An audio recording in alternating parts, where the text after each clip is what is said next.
So yeah, today we're going to be reviewing Conan Chop Chop on Nintendo Switch. We were able to get the codes from the publishers, and this is a it's an epic, realistic stick figure game, is what they actually describe it as, which is kind of strange. It's you can play the game single player, or you can play up to up to three friends can jump in the game with you and play together, either locally or online. And you're able to play through this kind of a twin stick battle kind of game. It's like a roguelike, so like every time you play, it's a different setup a little bit, and the levels move around, but the basic idea you get to complete through each of them. And basically, what the story is, they have this wrathathon thing, and you have to. You're created by this like evil sorcerer, and you have to go around and basically take out all the enemies. And the idea is to complete all four of them and beat the game. However, it's not that easy. It is a pretty difficult game, especially if you're playing single player. So let's just jump in and talk about like what we thought about the game. I'll go to you first, Barry. What was your first impressions of Conan Chop Chop? My first impressions were great. I was going through the tutorial and I was like, this is a lot of fun. There's a lot of depth to this. There's a lot of nuances. There's a lot of skills, and I like what they're doing. And then I played the game, and those impressions dissipated. I started off and I was like, all right, here I go. I'm going to the first area. I'm killing enemies. Like this is a lot of fun. And then eventually I died. And I'm like, all right, I died. I'm gonna go back and I'll try again and have this experience that I earned and all this stuff. No, I started back at square one. I was like, really? Like, not the weapon I had is gone. Like everything's gone. There's no carryover. And maybe there is a carryover. And I just didn't see it. But to me, roguelikes are never my favorite. But if you're gonna do a roguelike and you can, learn from your chance, like from your experience, and earn, keep the experience or keep the gold and use it to buy better things and get a little stronger each time. Those are my favorites where you're actually making progress. But when you're back to square one every time, to me that's not as fun. Mm-hmm. And it definitely feels like the game was built for multiplayer. And Mm-hmm. when you're at solo, it's incredibly difficult. Yeah, yeah, for sure. Greg and I got a chance to play a little multiplayer, but before we jump into that aspect, Greg, what's your first impressions? Um, like Barry, like the prologue seemed like it was super impressive and made it seem like it'd be very easy to do single player. But single player was so hard that I couldn't even start a game as single player. I was questioning if this game even supported single player. I would get to the screen, I'd select my character, is it okay? And then it just was a blank screen. It wasn't letting me advance. So I don't even know how you guys triggered a round of single player because mine felt like it wasn't even working.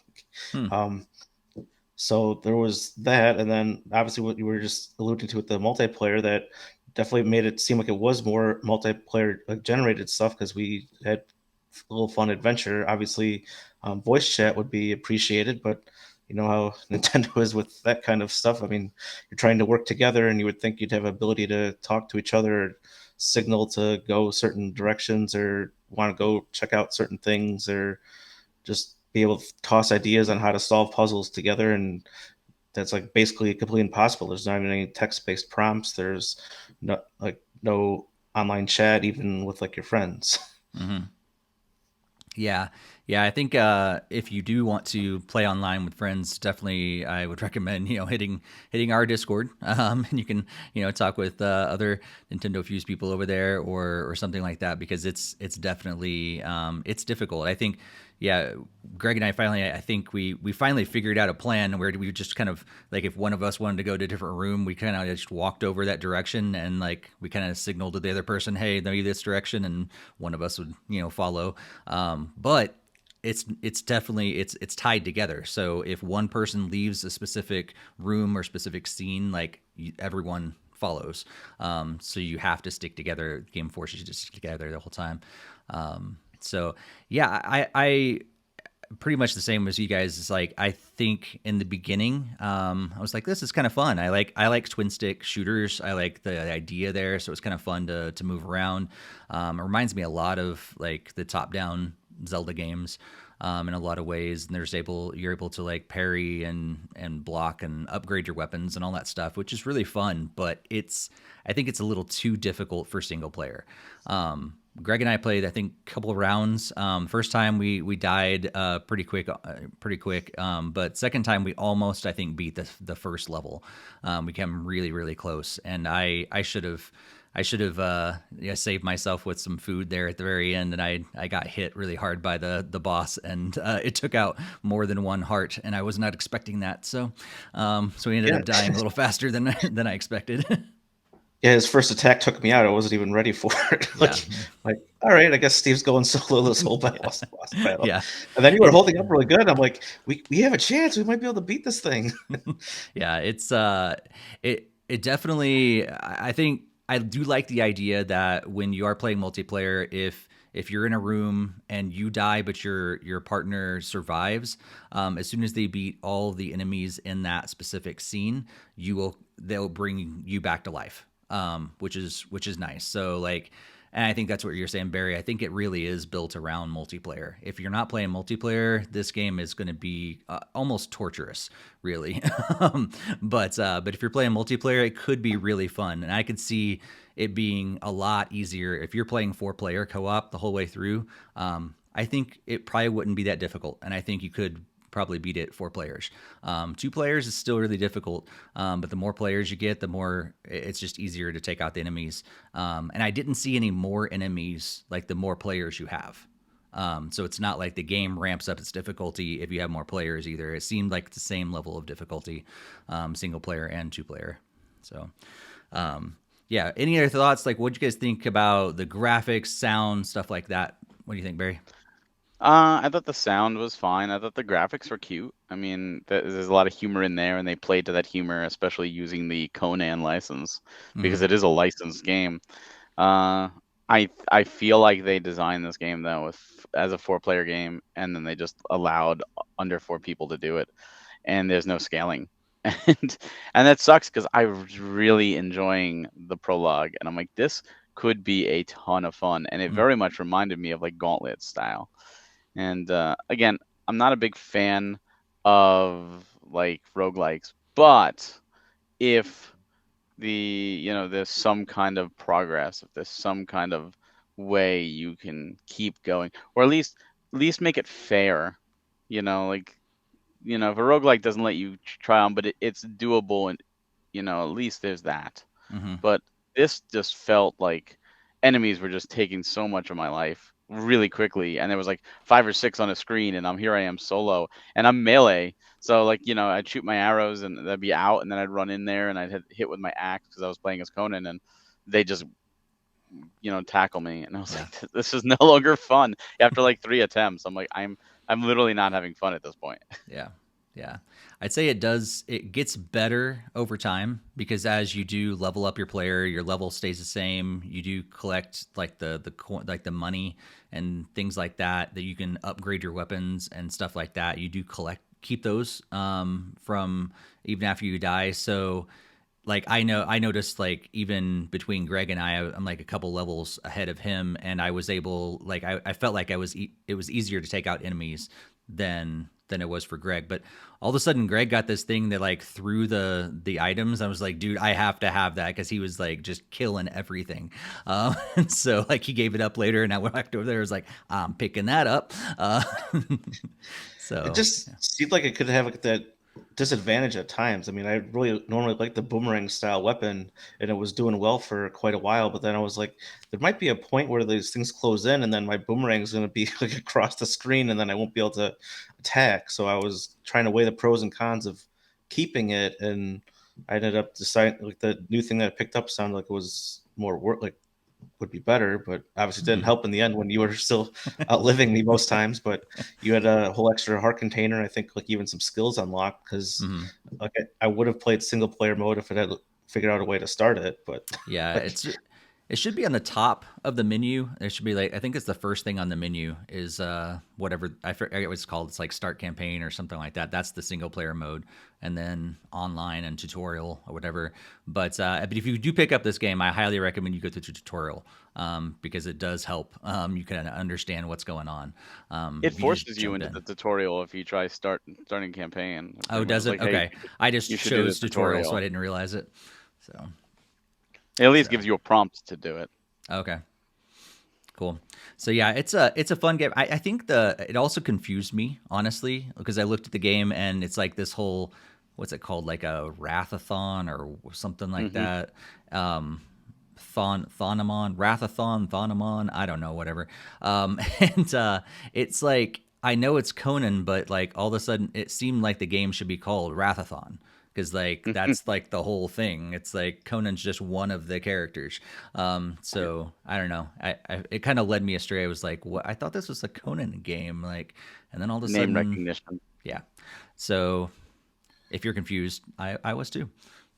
Yeah, you also didn't really use your wrath ability. I saw, like, especially in the boss. So like you were glowing red for the I was longest holding time. on to for the boss. I really didn't expect that boss to take me out as quick as he did because I was holding on to it, thinking, okay, I got to time it just right. But yeah, we didn't talk about the wrath ability. So over time, you do build up this ability to give you stronger hits and everything for a limited time, and you just yeah, you trigger it like you do in a lot of other games where you kind of build up that mode. But yeah, I was holding on to it and holding on to it, waiting for the right time, and then he took me out. So I didn't get a chance Since to you use it. guys did multiplayer, I'm kind of curious. Were you able to pick the same character, or does it force you to pick different characters? I think we were able to pick the same character. We didn't try, but I Yeah, I noticed we were don't think able we to tried. Yeah. have before we chose the character, we had both of us were on the same character. So I don't know if it would have locked us out if one of us chose it or not. So I'm not really sure. However, I will say like online was really smooth. Like Oh, completely. it was like Greg was sitting right back next to me. Yeah, That's not a great. single issue lag or anything on my side either. It was everything was completely clean. Yeah. So if you're looking like, sometimes games like that, like co-op, like timing with an action-based, battle game could be like life or death sometimes. I had a great experience and it felt like it was co-op, like couch co-op, even though it was online. So I don't know what they did differently than, other online games on Nintendo Switch, but they figured it out, whatever it is. Just wish they had, uh, game chat built into it, but oh well, can't have everything, I guess. Maybe someday Maybe Switch someday. 2. Yeah, yeah. So Barry, what do you think? Do you recommend this game? If you're gonna play by yourself, then absolutely not. I do not think this is worth it, especially at $20. If you've got three other friends and you're gonna play, online together, then from everything you guys are talking about, it sounds like it could be a lot of fun, and that's the way the game was designed. But can I recommend it? Honestly, no. And even though I'm not a big fan of roguelikes, I do know that there are better roguelikes out there and better ones that use the top-down adventure perspective Mhm. that this one does. Yeah. What do you think, Greg? I would kind of have to go with Barry for the most part. If you're just looking for a single player game, I would kind of steer clear, and it feels like it would be more difficult than what it's worth from what you guys have been saying because I was unable to actually experience the legitimate single player section. Um, but as Barry was saying, if you do have like at least like two, three friends that you're willing to play the game with, like hands down, it would be definitely could be a lot of fun. Like it's definitely got some challenge to it, and that's can be really overcome with some good communication and good teamwork and abilities. And I really can see a lot of people having fun together with that. Um, so I would recommend it if you do have those kinds of friends in your life, whether they're online or couch friends. So um, I, in that nature, I would recommend it. But if you're just single player, I would stay clear. Yeah. Yeah, I think I'm gonna totally have to agree with you guys. It's not gonna be a fun single player adventure unless you're really up for a huge challenge. But at 19.99, I think I could find a lot of better games to spend $20 on for a single player experience. But multiplayer could be really fun. The problem though is you need friends that have this game. Both Greg and I tried to find just random games, and there's like no one playing this online right now. And it is a brand new game, so maybe right now, not enough people have found it. But yeah, there was like nothing out there to just jump in a random game. So if you have friends that also want to get this game, it could be a lot of fun. If not, it's probably going to be a pass for most people. But it was fun. It's going to be like a niche sort of thing. I think that some people are really going to enjoy it. Most people are probably going to pass. But yeah, thanks so much to the game's developers, publishers for giving us a chance to check it out and review it here. And that's Conan Chop Chop.